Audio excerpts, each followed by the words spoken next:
Hi everybody, this is Arthur Aday with something very special today. Today I have two of my very best friends that are going to be with me just briefly.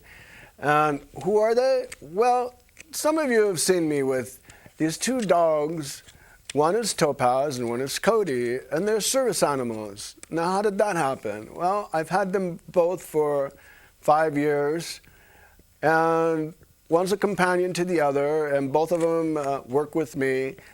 Sometimes I pass out. I have problems. I'm not all here, but I am, if you can understand that. But the dogs will help me. One will actually, if I start to pass out, will hold my legs so that I don't fall flat on my face. And the other one, well, they will both actually come up to me and lick my face until I wake up, and then we get up and get carried on with the rest of the world. Anyway, I'm going to do a little prompt tune fall over, and we're going to see which dog comes to me first. Hopefully both of them. I've trained them to come to me, so we'll see if they're paying attention. So let's get ready for this. Get up, get up, get up. Cody, get up. Cody, get up. Oh! Come here. Now you're supposed to come over here. Hurry up, hurry up. There you are. All right, this is Cody, and this is Topaz. They're a little short on response right now, but they were good, so I'll give them a little goodie.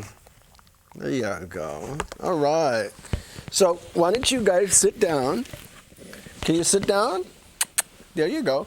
Turn around. Come on. Up. Oh, you want your belly scratched, huh? Turn around. Turn around. Turn around. There you go. Get your cute little face over there. Look. Look. Oh, yeah. Can you sit? Can you sit? Come on. Lay down. Lay down. Lay. Lay. Lay. Lay. Come on, lay down. Lay. Lay. There you go. All right. Can you turn around? Can you turn around? See that with a cute little face? Yeah. So what do we have here? We have Topaz, who's about 9 years old, who is actually picked up on the freeway, and he was incarcerated at the dog shelter. And a friend of mine was working there. And so what she did is she calls me up and says, Arthur, I have the best birthday present for you. It was my birthday, and I was ready for anything. So she brings Topaz over here. Yeah. And I said, wait a minute, I'm not ready for a dog in my life. But it was a birthday present, and I took it. Took him. So he didn't like to be by himself. So I rescued Cody from a person who had him always locked up in a cage or on a rope. And he was very hyper and starving for love and energy, and he really likes his stomach rubbed. See? And anyway, so I brought him home, introduced him to Topaz. They were friends at first sight. So what they do,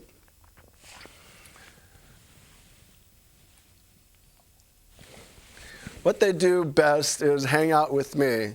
And, you know, on cold winter nights, I live in a motorhome most of the time, but on a cold winter night, if you ever get really cold, the best thing to do is have a couple of dogs. You know, 3-dog night, well, that's really cold. That's like in the zeros.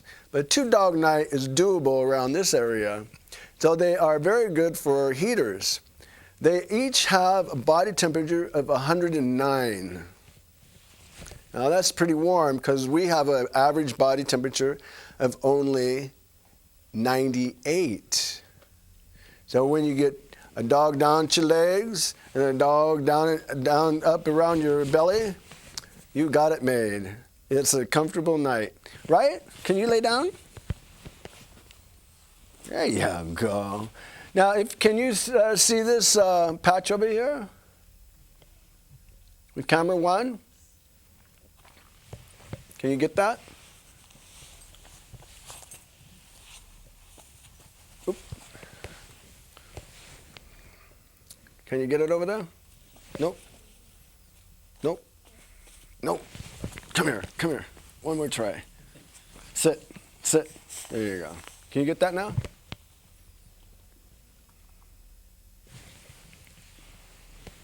One more time.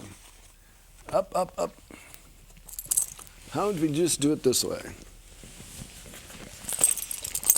There we go. Where are we at here? There you go. See that? That little patch says that Topaz is a service animal. And also there's I'm friendly, ask to pet me. See? And there's this one here. Now we always have to have our tags with them. That's your veterinarian tags and your city tags. And we also have to have one of these that tells the people that this is a service dog. There. Can we put that up on the screen? There you go. Now that's a seal of approval by the United States Department of Justice. And that has to be on there. And each dog that you have has to be registered with this seal of approval. And you have to have current veterinarian, all the different shots that they have to have. So, and they also have to be on, where are we at? We also have to be on, laying on the ground. Leashes. When you're with people or in the community, they have to be on leashes. One of the things these two dogs are they also are guard dogs. So when I mean guard, they will put a person at bay and they will not be able to get any closer to me on command. And sometimes if they feel the person is aggressive, they will put themselves on command. And they won't attack, but they will keep the people at bay so they will not bother me. So, and that has happened a number of times in the past couple of years.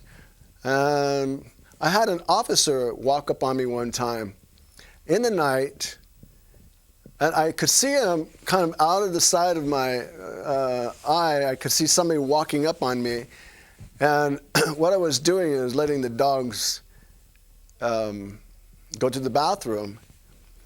Yeah, isn't he cute? He's a furry, he's a border collie mix.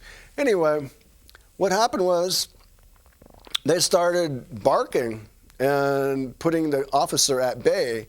And of course that intimidated him. And he's like, do they have their license? I said, yes, they do, sir.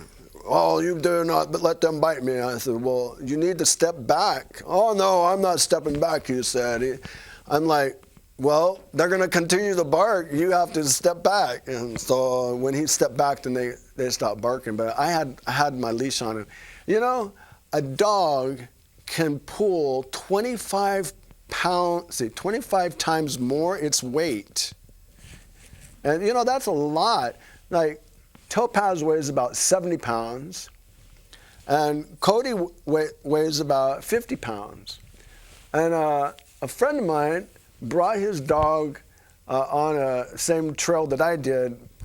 Unbeknowing, all of a sudden, both of them took off with me, holding on. And I couldn't hold on, but all I had to do was to run with it. And as soon as they got up to this other dog, which was twice their size, they all looked and lapped at each other and just talked. Hey, by the way, come here, Cody, Topaz, come here. Come here. Let's put this back on you. You're working. Come on, a little closer. Come on.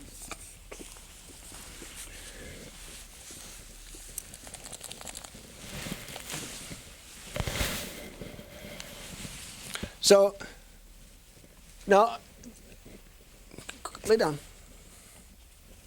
Now, this is an impromptu. We kind of practiced this a little bit earlier. So they're going to, I'm going to interview them. Hey, Topaz, how you doing? Oh, with all this light heat on me, it's like, well, I'm not feeling so good. It's like going to pant here pretty soon. Well, hey, don't get too hot. You need some water? Yeah, give me water. That's what I want. So how do you like living with me? Well, sometimes it gets pretty cold, but well, I can handle it. I'm tough. I keep you warm. Well, thank you there. Hey, Cody, come here. Come here. So, Cody, how do you like living with me? How you like? Wait a minute. You gonna be shy? You gonna be shy with me now? No, not really. It's just like I just don't like that big black thing in my face. No. Well, how do you like living with me? Well, sometimes I get lonely when you leave me by myself. But what? Well, I'm not gonna say. That's talking too much. Oh, okay. Well, thanks you. That's good that you don't talk too much. Thank you. You lay down. Lay down. Lay down. There you go. Now, when you have a dog that sits with their legs, can we get camera? Somebody down here on his legs, that here? Anybody? Go ahead. Now, if you can see that how his legs are spread out here, what happens is that's a displacement of the hips, and they will have sore hips. Now, there's not too much you can do about it, but there is an adjustment that you can do with two people. You can adjust the hips in the back. So, hey, while we're talking about adjustments here, April 23rd, 2010 is a community meeting. It's a free pass day, PSA day. So that's the 23rd. That'd be pretty good. Space is limited, so register now. You gotta register. Hey, that's April 23rd, a free PSA day. Yes, sirree. There we are. And I think it's going to be, Audrey Gibson is going to be the host of that, executive director. Isn't that so cool? You know, community has to really get together more here at the studio, Studio 15 at COS. We really need volunteers. Right now we have a whole class of students taking this particular class called COM 3, and this is where I'm at today. I'm in class. Yes, I'm in class. The old geezer like me, yeah. Hey, by the way, did you happen to catch my birthday party yet on the channel? It was awesome. We had those Tibetan bowls, and that was very magical. So I think, let me see. Let's see if these guys can do some tricks. Topaz, come here. Come on. Whoop, don't get in there. Can you give me a kiss? Can you give me a kiss? Give me a kiss. Give me a kiss. Come on. Oh, yeah. Do you like me on television? Yeah, this is going to go internet. Yes, sirree. Hey, Cody, come here. Oh, come here. Come on. Come here. You got to give me your belly. You got to come over here. Come on. Come on.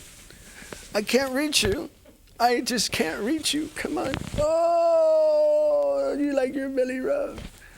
You like that? Huh? Yes, you do. Those are two little tricks that they like. Let's get you over again. All right. Now, Topaz, he is, because he's a Labrador, he is very friendly. How you doing? What's up, brother? Now, he's a cuddler. He likes to cuddle. Most Labs will cuddle. And what they do is they just roll around, put your head, their head on a pillow or your stomach. And what you like to do is pet them. And Topaz is pretty good with laying over on his stomach. Can you? Lay down. Lay down. No, he wants a pillow. All right. But he likes his stomach. You want to roll over? Want to roll over? Get your belly rubbed? Huh? You get your belly rubbed? Huh? Come on. No? All right.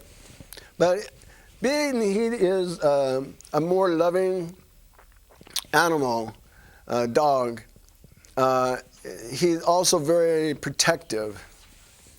And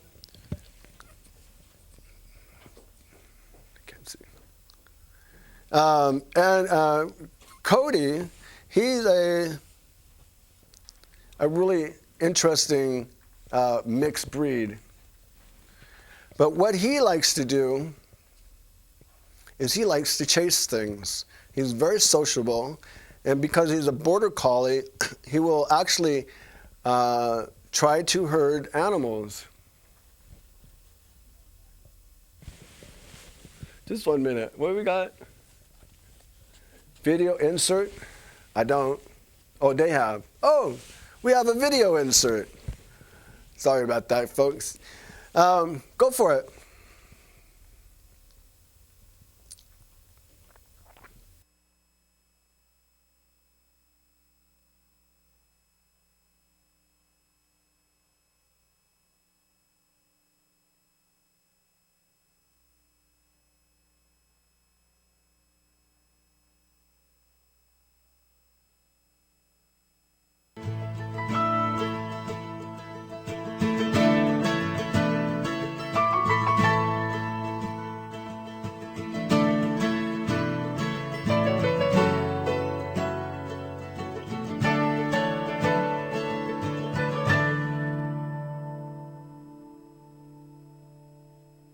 My name is Danny Anderson, and this is Woody, my service dog. My name is Jean Sedlander. I have multiple sclerosis. Mike Humphrey, C4-5, spinal cord injury. Karen Miner, I have a spinal cord injury. My dog's name is Warren. My dog's name is Gila. You can. You can.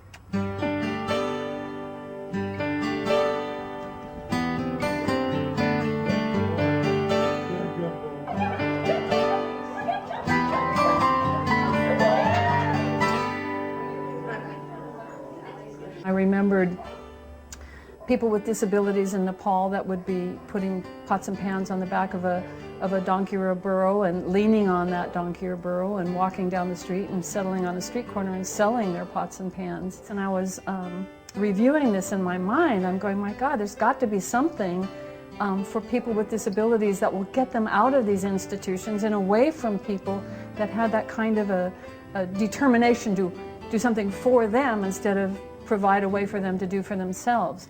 And as I'm sitting there, I'm thinking about it, and I'm going, donkeys and burros, no way would the sanitation department allow that. Not going to happen. And I went, dogs could do it. And so I started calling around to people who were disabled, trying to find someone who would have an interest in working with me to see if this idea could come to fore. And I found someone at an independent living center who was in fact the receptionist, and when she answered the phone and I said, I'm trying to find someone to talk to see if there was a possibility that anybody would be interested in this idea, and she said, I would. And that was Carrie Knaus, and that was the very first service dog 30 years ago, and here we are today with programs all over the world.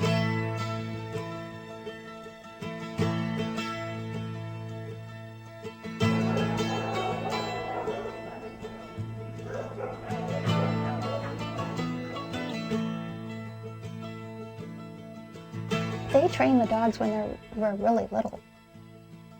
They're born here, and they begin training them in just a few weeks.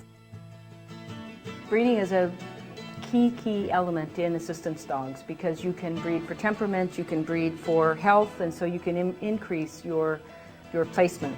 They handle them immediately and encourage outsiders to come so that the dogs grow up with different smells, different voices, different handling and touch. We breed our own puppies, and then the The puppies are then put into a puppy raising home for 18 months, and then they're brought back to one of our 5 regional centers for 6 months of training. Get. There you go. It's kind of odd shape. She's finding a good grip. Good. Now she has to hold it. Now I have to tell her what I want her to do with it. Mandy, step. No. Now she's going to come around and step up on my feet. Good. So if I have limited range of motion, now this gets the item close to me. Hold.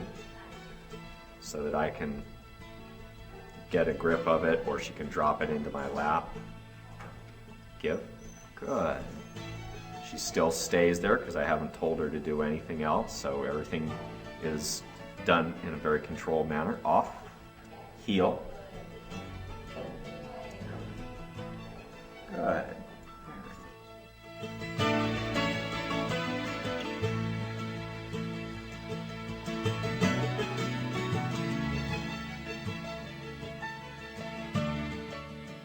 Gave a call to the assistant.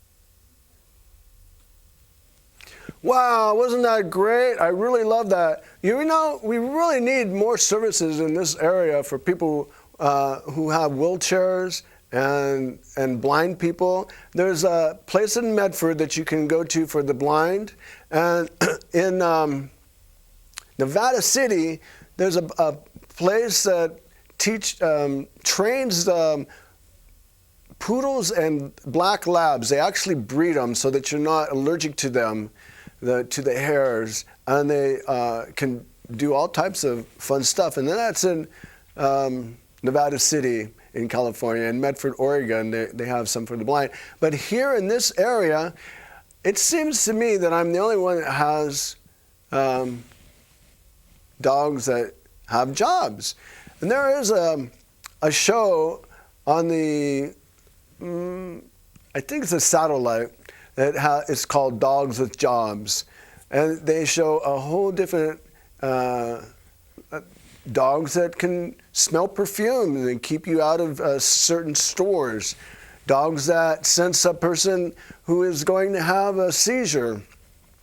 These are things that when a person has a seizure, they just fall down. I grew up with several people in one family that had, we'd be walking down the street and they would all of a sudden have seizures. They would just stop and shake, and sometimes we'd have to catch them as they fell. And it was quite an interesting thing. But if they would have had dogs, the dogs would have known that they were going to have a seizure and start barking, which is the signal. Now, how is it a dog can be trained that way? Well, one of the things that I know that my father taught me when I was growing up, he had hound dogs. He was able to train different hound dogs for different animals, and by the way they were barking, he knew they were on a trail. Well, he also worked with bloodhounds and looking for people, and he would go. He would leave a shirt with the people who had the dogs, and he would go. And he would just go for miles and miles and miles and walk up, finally climb a tree, and within an hour, those dogs would have him trapped, and they would bark in a certain tone that said that they found a person. Now, this is an old wives' story, wives' tale. What it is can you tell a smart dog from a not so smart dog? Well, let me see. Can we get a camera that can capture Cody here? Oh, I'm sorry. Did I wake you up? Oh. Can we get, all right. In his mouth, can you see his mouth?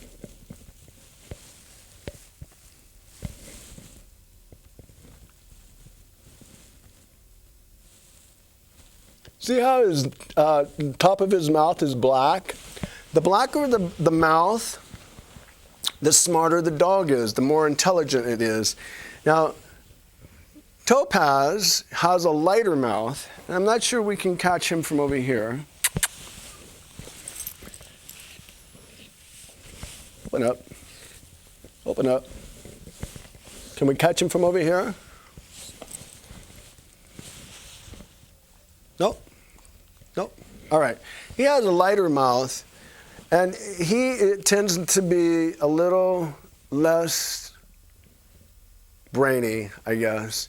But now Cody, he's a first alert dog. What he does is he will, if we're in our motorhome or out camping, he will be able to sense if something's around, and he will bark. Now his bark is more like a growl. And the growl, I don't think I can get him. You got to growl for me? No. Anyway, he'll have more of a little growl, nothing big, unless he knows that there's something out there. And really, the only thing that tends to bother us out in the wilderness is raccoons. But you can smell skunks every once in a while. Not a very pleasant smell. Anyway, how many minutes we got left? A couple minutes? 1 minute? Hey, we're going to say goodbye for now, and hope that if you have any questions, just give me a call on my email, mightywhitehorse@hotmail.com, and you talk with me, and we can set you up with patches and vests and paperwork. All right? So that's it.